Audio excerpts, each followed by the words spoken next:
उत्पत्ति अध्याय 1 में और वचन 26 और 27 में बाइबल कहती है कि मैंने तुझे अपने स्वरूप और अपनी समानता में बनाया है। वो हमें नियमों में नहीं बांधा, उसने हमें स्वतंत्र किया और कहा कि तुम अपनी इच्छा अनुसार इस धरती पर जियो।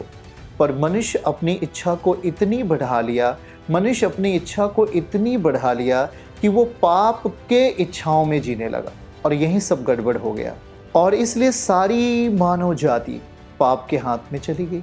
अब परमेश्वर को ये लगा कि यदि मैं नहीं जाऊंगा तो ये छूटेंगे नहीं। इसलिए परमेश्वर ने अपने निज पुत्र को भेजकर हमारी ज़िंदगी में अपने महत्वपूर्ण उपस्थिति को देकर अपनी सामर्थ्य से हमें चंगा करते हैं, अपने प्यार से हमें बुला लेते हैं, हम पर अनुग्रह कर देते हैं। वो लिखा है कि खोए हुओं को ढूंढने और उसका उद्धार करने आया है। बाइबल बताती है यूहन्ना 10 में कि वो जब एक सिक्का खो जाता है एक स्त्री का, तो कहते हैं कि जब तक वो सिक्का उसे मिल नहीं जाता तब तक वो दिया जलाकर उस सिक्के को ढूंढती रहती है, कोने कोने में उसे ढूंढती है।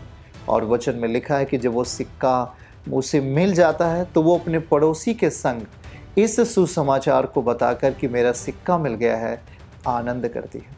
ठीक वैसे ही प्रभु कहते हैं कि जब एक पापी मन फिरा लेता है, एक मनुष्य जब पापों से मन फिरा लेता है, एक मनुष्य जब गुनाहों से मन फिरा लेता है, तो स्वर्ग में बहुत बड़ा आनंद होता है।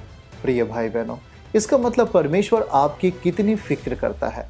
वो हमें मनुष्य के हाथ में देने नहीं आया, वो अपने हाथ में हमें लेने आया। मनुष्य आज है कल नहीं है, लेकिन हाँ, वह मनुष्य अमरत्व में बदल जाता है। वह मनुष्य अनंतकालीन सुखमय परिस्थिति में जा सकता है जब वह मनुष्य की आत्मा परमेश्वर की आत्मा से मिल जाती है।